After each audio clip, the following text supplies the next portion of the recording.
നമസ്കാരം. നാമജപം ജപിക്കുമ്പോൾ ശ്രദ്ധ വരുന്നില്ല, ഏകാഗ്രത ലഭിക്കുന്നില്ല എന്ന് പലരും പറഞ്ഞിട്ടുണ്ട്. പലർക്കും അത് വളരെ പ്രയാസമായിട്ട് തോന്നുന്നുണ്ട്. ശ്രദ്ധിക്കാൻ പറ്റുന്നില്ല, ശ്രദ്ധിച്ച് ജപിക്കുവാൻ സാധിക്കുന്നില്ല എന്നുള്ളതാണ്. ഇവിടെ ശ്രദ്ധ എന്ന് പറയുന്നത് എന്താണ് എന്ന് നമുക്ക് ചിന്തിക്കാം.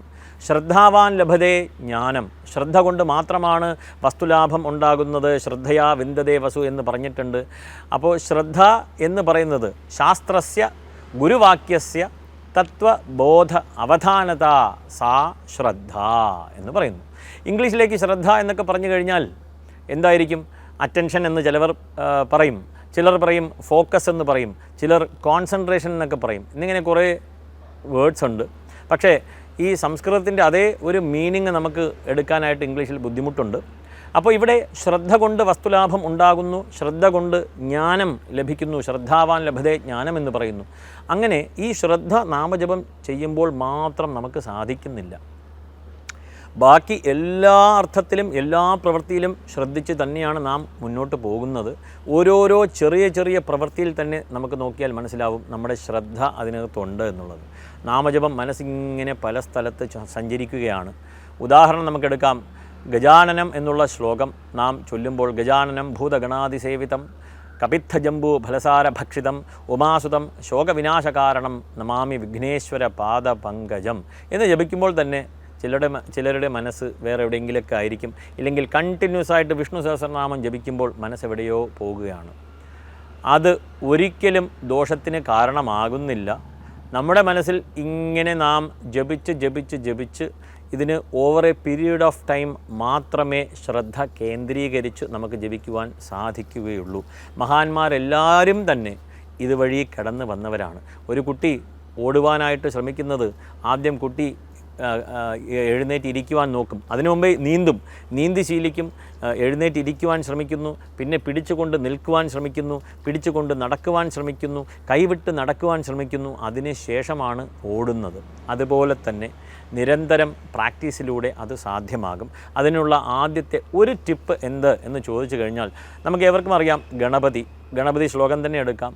ഗണപതി അല്ലെങ്കിൽ ശിവൻ, വിഷ്ണു ആരായാലും ശരി, ആ മൂർത്തിയെ മനസ്സിൽ ധ്യാനിക്കുക. മനസ്സിലേക്ക് ആ ഒരു രൂപം, ഇവിടെ വിഗ്രഹം വളരെയധികം പ്രയോജനകരമാകുന്നു. വിശേഷേണ ഗ്രാഹയതി. അപ്പോൾ വിശേഷമായിട്ടും എന്തിനെയാണോ ഗ്രഹിക്കാനായിട്ട്, അതിലൂടെ എന്തിനെയാണോ ഉദ്ദേശിക്കുന്നത്, അതിനാണ് വിഗ്രഹം എന്ന് പറയുന്നത്. അങ്ങനെ ഗണപതിയുടെ വിഗ്രഹത്തെ നാം മനസ്സിൽ ഒന്ന് ചിന്തിച്ച ശേഷം, മനസ്സിൽ പ്രതിഷ്ഠിച്ച ശേഷം ഗജാനനം എന്ന ഒരു ഒറ്റ ശ്ലോകം മാത്രം ശീലിക്കുക ആദ്യം.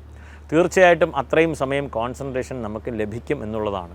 വിഷ്ണു സഹസ്രനാമവും അതുപോലെ തന്നെയാണ്. ആദ്യത്തെ ഒരു 2 വരി നാം ജപിക്കുമ്പോൾ വിഷ്ണുവിനെ ധ്യാനിക്കും. അതിനുശേഷം ഓട്ടോമാറ്റിക്കായിട്ട് ഈ ശ്ലോകങ്ങളെല്ലാം വായിലൂടെ പുറത്തു വരും.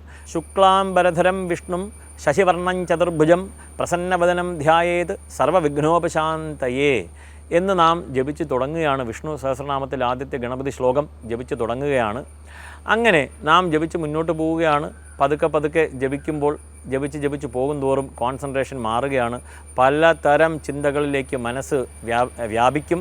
ആയതിനാൽ അതിന് ദോഷമുണ്ടോ എന്ന് ചോദിച്ചു കഴിഞ്ഞാൽ ദോഷമില്ല എന്ന് അങ്ങനെ തന്നെ മനസ്സിനെ ആശ്വസിപ്പിച്ചുകൊണ്ട് മുന്നോട്ട് പോയി പതുക്കെ ആ ഒരു കോൺസെൻട്രേഷൻ ഡെവലപ്പ് ചെയ്തെടുക്കുക. കാരണം ഇന്ന് നാമജപം ജപിക്കുമ്പോൾ തന്നെ ഇങ്ങനെ ചെയ്താൽ ദോഷം വരും, അങ്ങനെ ചെയ്താൽ ദോഷം വരും, പ്രണവം ജപിക്കാൻ പാടില്ല, 100,000 നൂലാമാലകളൊക്കെ പറഞ്ഞ് ദോഷം എന്ന വാക്കിനെ മലയാളിയുടെ മനസ്സിനകത്ത് കയറി പ്രതിഷ്ഠിച്ചിട്ടുണ്ട്.